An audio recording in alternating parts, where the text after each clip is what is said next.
right, this is me and Jeremy here. This is my fifth attempt to get this little summary into you. I know you said kind of forget it, but I wanted to try to at least get it into you. So my summary is about the Passover. And of course, this is one of the most important Jewish feasts that there is. And so my summary is basically going to center upon the Passover. Of course, there are other feasts that will be added when we go forward for the research, but I'm just going to concentrate on the Passover. This Passover feast marks the beginning of Jewish holidays.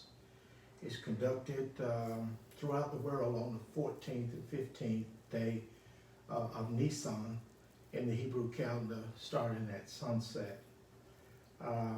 This year, 2020, the Passover is going to be between April 19th through April the 27th when it ends.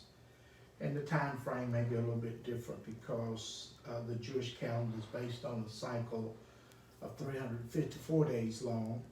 That's 11 days shorter than the solar year. So sometimes there's a difference. Passover may be in March as well as April. This Passover really started, if we go back just a little bit, and I'm going to skip a lot so that we can make room for this video, but the biblical account of the Hebrew people started when they came from Canaan and going to Egypt due to famine there.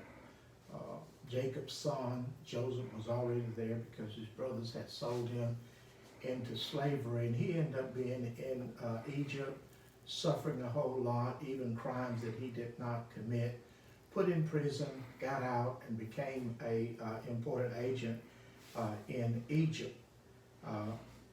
He called for his people, his dad, Jacob, and family to come down. They settled in the land of Goshen. And they done well until Joseph died, and there arose a Pharaoh who didn't know Joseph, and this Pharaoh decided to have all the Israelite boys killed.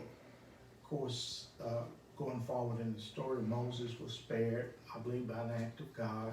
Pharaoh's daughter raised him, and Moses grew up knowing his Israeli history, his Jewish history. And one day he wanted to liberate his own people, but he failed. He left, 40 years wandered in the wilderness, and then God calls him to go back to deliver his own people. And God used a series of plagues against the Pharaoh to do this. Of course, there was 10 plagues. I won't deal with all of them in depth, but there was the Nile turned into blood. There was frogs in the land. There was lice. There was swarms of insects. There was pestilence that affected the cattle.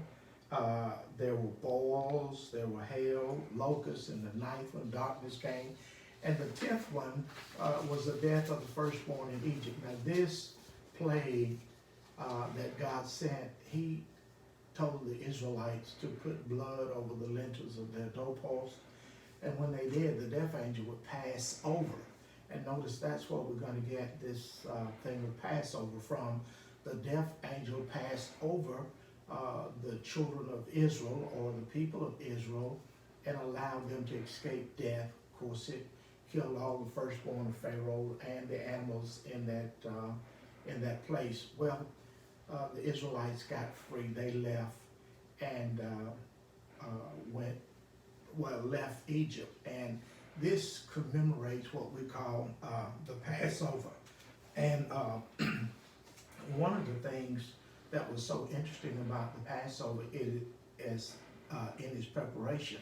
The Lord told them to do this, but there was a word from the Bible or an edict from Moses that told them that they were to search their house completely, that there would be no leaven in the house. Now the leaven came from the fact that when they left Egypt, they didn't have time for the bread to rise, and it was that way when they left. So They don't put anything in the bread to make it rise. And so they would search all over the place for leaven. In the contemporary homes, because I read some of the contemporary meanings of the Passover or expressions of the Passover in the summary, is that they would look under the couches, baby carriages, everywhere in the house to get the leaven out because they didn't want the leaven in the house.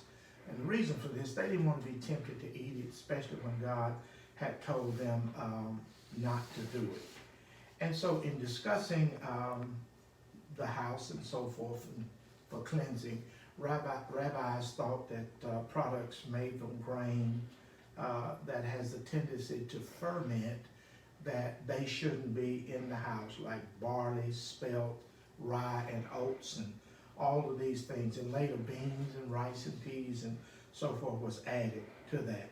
But one way, in the contemporary sense of the Passover, the rabbis thought that families would lose a lot of food because it had leaven in it. So the rabbis devised a plan so that they could temporarily sell all the food products that the Israelites had to a non-Jew. And when the Passover was over, that Jew could go back and seek to buy their possession back, or the person they sold it to, they could pay the balance and keep the food. And this way, it would keep them from losing all the food that they had, which they could have eaten before and after Passover. But during Passover, they were not to have any leaven in the home. So this Passover is very significant to the Jewish people. One of the main components of this Passover is what is called a Seder.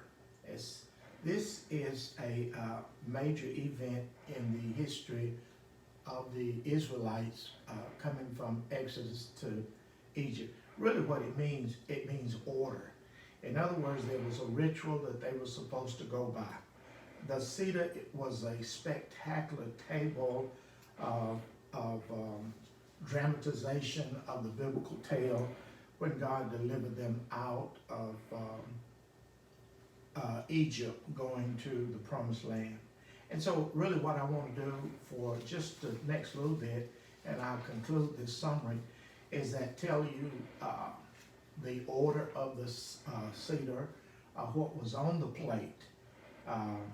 There was a type of bread called matzvah, M-A-T-V-A-H.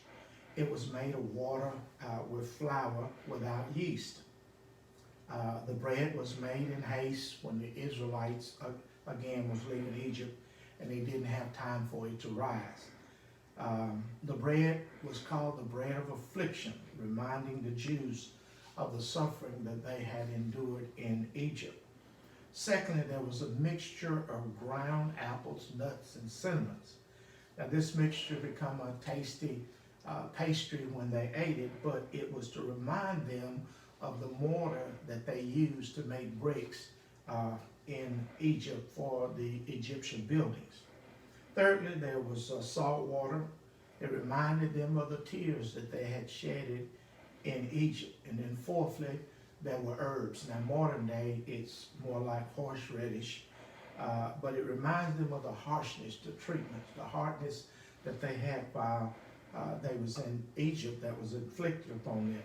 And the fifth thing on the Seder plate was parsley, which reminded them of the spring. This was their time of departure. And of course, parsley also would be dipped in to the salt water as well.